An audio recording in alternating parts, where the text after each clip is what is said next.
The first time my roommate asked me to pretend to be her fiancé, she was standing barefoot in our kitchen with tears running down her face, gripping a diamond ring so tightly that her knuckles had turned white.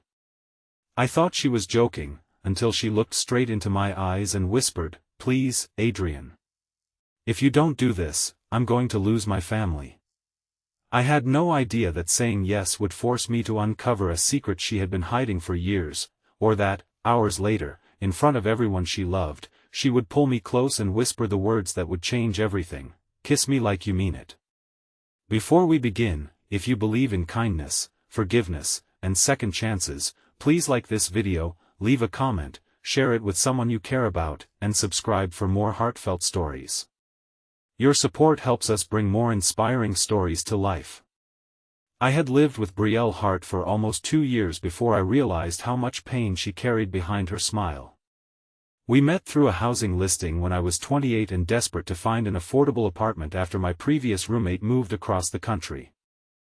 Brielle was 27, worked as a graphic designer, drank her coffee too sweet, hated doing dishes, and had a habit of humming whenever she was nervous. At first, we were simply two strangers sharing rent, groceries, and the occasional argument over whose turn it was to take the trash out. But somewhere between late breakfasts on Saturday mornings, emergency grocery runs, and sitting on the balcony talking about our disappointments, we became friends. Real friends. The kind who knew when the other person was lying about being okay. I knew Brielle had a complicated relationship with her family. Her father, Graham, owned several construction companies and had spent most of her childhood reminding her that everything she had came from him. Her mother, Elaine, was gentler but always seemed afraid of conflict. Brielle had an older brother named Nathan who was considered the responsible one, the successful one, the son their father could brag about. Brielle, meanwhile, had chosen art instead of business, moved into a modest apartment instead of accepting a luxury condo from her parents, and refused to work for her father's company. She called it independence. Her father called it stubbornness. There was one subject, however, that Brielle almost never mentioned. Marriage. Every time her parents brought it up, she became tense. I assumed it was because they wanted her to marry someone wealthy and respectable. I never realized they had already chosen the man they wanted her to marry. His name was Colton Reese, the son of one of Graham Hart's oldest business partners. Colton was handsome in the polished, effortless way of men who had never worried about money. He drove an expensive car, wore watches that cost more than my annual rent, and had apparently been pursuing Brielle for years. She had always told me she couldn't stand him, but she never explained why. Then, on an ordinary Tuesday afternoon, everything changed. I had just returned from picking up lunch when I found Brielle standing in our kitchen. There was a suitcase beside her, her phone on the counter, and an expression on her face that made me immediately put the food down. She looked as if she hadn't slept. When I asked what happened, she swallowed hard and said her father had called. Her parents were coming over that evening, and they wanted to discuss her future. I thought she meant her career. Then she placed the diamond ring on the counter. She told me that her father had discovered she was no longer seeing Colton. He had assumed the two of them were quietly moving toward marriage, and when Brielle finally admitted that she had ended things months ago, Graham had threatened to cut off every financial connection he still controlled, including the apartment her mother had helped her secure and a major business contract that Brielle's small design firm desperately needed. But that wasn't even the worst part. Her father had apparently told her that if she refused to reconcile with Colton, he would announce publicly that she had been unstable, irresponsible, and incapable of managing her own life. I stared at her, unable to understand why she was telling me all this while holding a ring. Then she said the words that made my stomach drop. She wanted me to pretend to be her fiancé. I laughed because I genuinely thought I had misunderstood her. But she didn't laugh. She stepped closer and said she had told her father she had already fallen in love with someone else. She hadn't given him a name. She hadn't expected him to demand proof. Now her parents were coming over, and she had only a few hours to make the lie believable.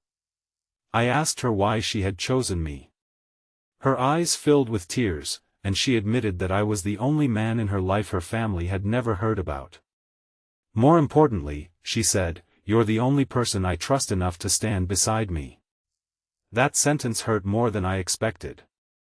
Because somewhere during those 2 years, without admitting it even to myself, I had fallen in love with her. I had watched her dance around the kitchen while cooking. I had listened to her talk excitedly about projects nobody else understood.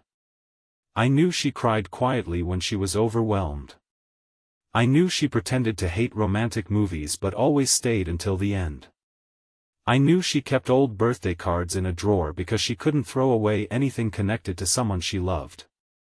And I had spent countless mornings telling myself that friendship was enough. Now the woman I loved was asking me to pretend to be engaged to her. I should have said no. Instead, I picked up the ring. Her parents arrived just after 3. From the moment Graham Hart stepped through the door, the entire apartment felt smaller. He looked at me as though I were an unpaid bill someone had accidentally left on his desk. Elaine gave me a nervous smile, while Nathan stood behind them, watching everything with an expression I couldn't read. Brielle slipped her hand into mine. Her palm was cold. Her father asked me what I did for a living, where I grew up, how much I earned, and what my intentions were toward his daughter. I answered honestly. I told him I worked as a civil engineer, that I had grown up with my mother after my father left, and that I had no wealthy family waiting to rescue me if I failed. Then Graham smiled.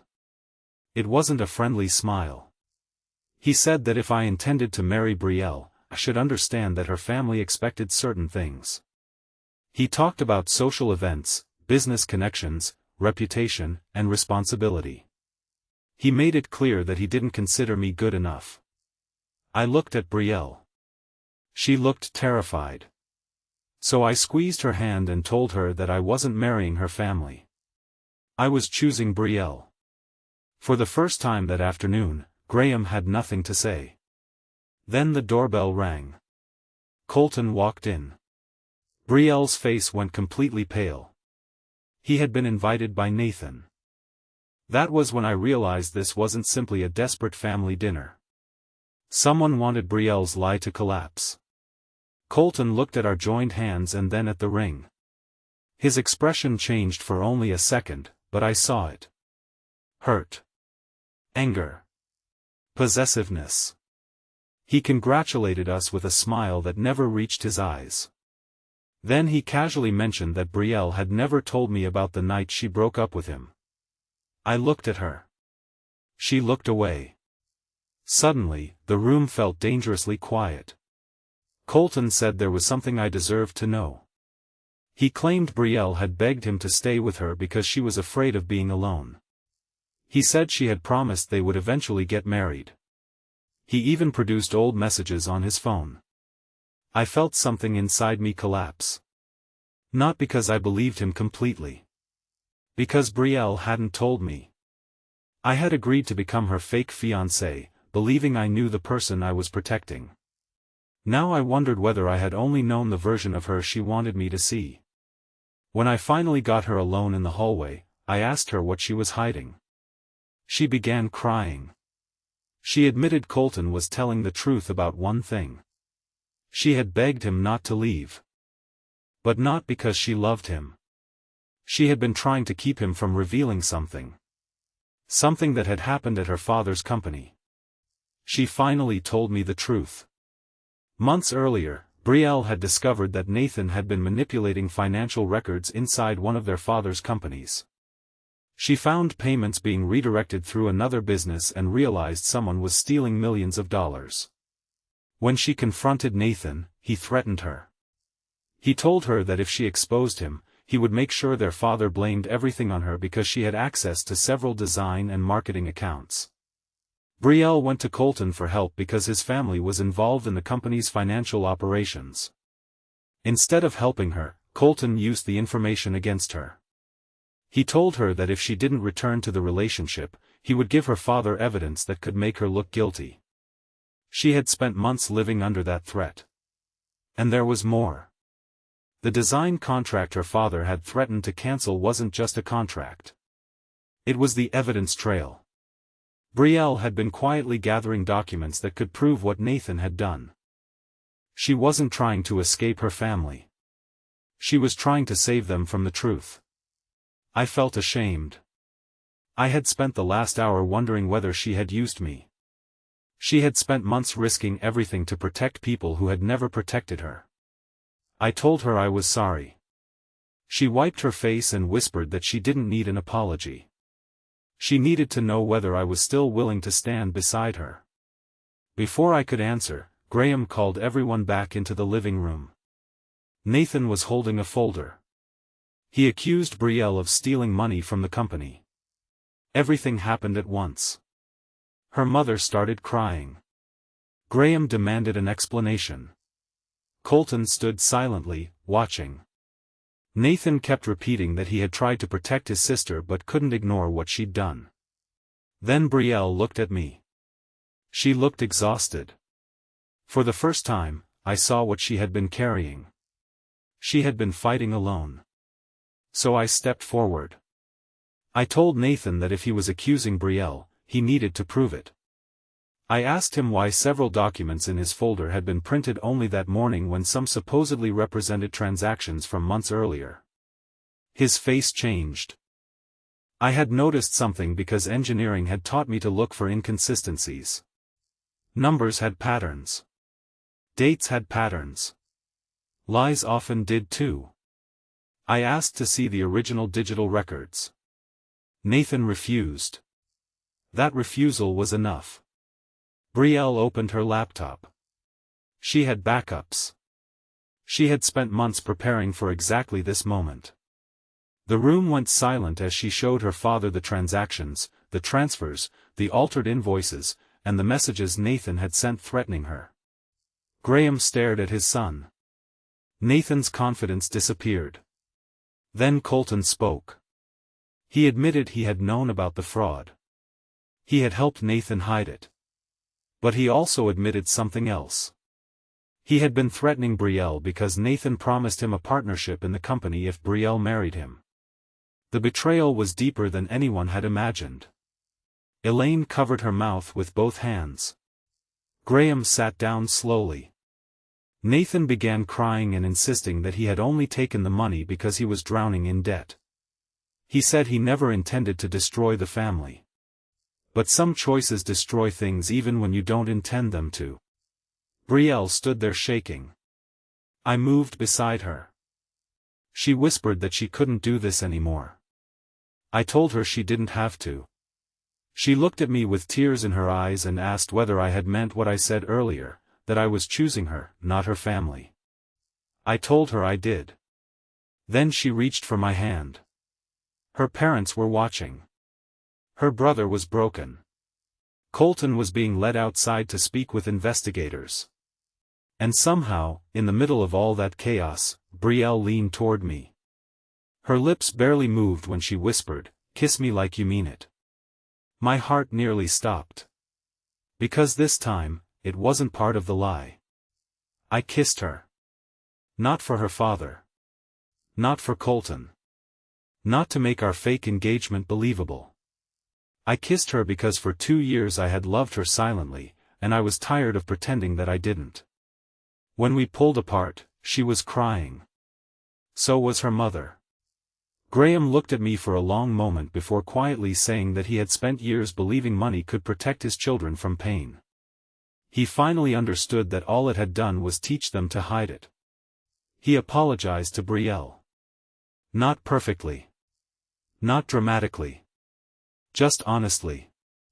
And sometimes an honest apology is more powerful than a beautiful one. The investigation that followed was difficult. Nathan eventually accepted responsibility for the financial crimes, and Colton faced consequences for his involvement. Graham's company survived, but the family changed forever. Brielle's design firm lost the contract temporarily, yet she rebuilt it without her father's money. Her mother became one of her biggest supporters. As for the engagement ring, Brielle returned it to her father. She said she didn't want a ring that represented pressure. Months later, on a bright Saturday afternoon, we sat together at a small cafe near the park where we had once spent an entire afternoon arguing about whether love was something people chose or something that simply happened to them. Brielle placed a small velvet box on the table. I stared at it.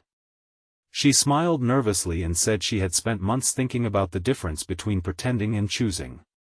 Then she opened the box. Inside was a simple ring. Nothing extravagant. Nothing designed to impress anyone. Just something beautiful. She told me she didn't want me to be her fake fiancé anymore. She wanted me to be real. I laughed through tears and asked whether she was sure. She reached across the table, held my hand, and said that after everything we had survived, she had finally learned that the safest kind of love wasn't the one that promised nothing would ever hurt. It was the one that stayed when everything hurt. I said yes. Not because we had once pretended. But because somewhere between friendship, fear, betrayal, forgiveness, and all the things we had survived together, the pretend relationship had revealed something neither of us had been brave enough to admit. We had already become a family. Speech balloon special request: before the story ends, tell us in the comments, what would you have done if you were in this situation? If this story touched your heart, please like, comment, share, and subscribe for more meaningful and inspiring stories. Your support encourages us to keep creating stories that touch hearts around the world. Looking back, I still think about the day Brielle begged me to become her fake fiancé. She thought she was asking me to help her survive a family crisis. She didn't know she was giving me the courage to stop hiding my own heart. And maybe that's what life does sometimes. It takes the people we think we are only passing through life with and quietly turns them into the people who teach us how to stay. Love isn't always found in perfect beginnings. Sometimes it grows in broken apartments, difficult conversations, frightened hands, painful truths, and second chances. Sometimes the person standing beside you when everything falls apart is the person who was meant to help you rebuild. And sometimes the greatest love story begins with a lie, but becomes beautiful because, somewhere along the way, two people finally find the courage to tell each other the truth. If you want, I can continue the story focusing on Adrian and Brielle's relationship development, summarize the story with key takeaways about love, trust, and family dynamics, explain the roles and motivations of main characters in plain language.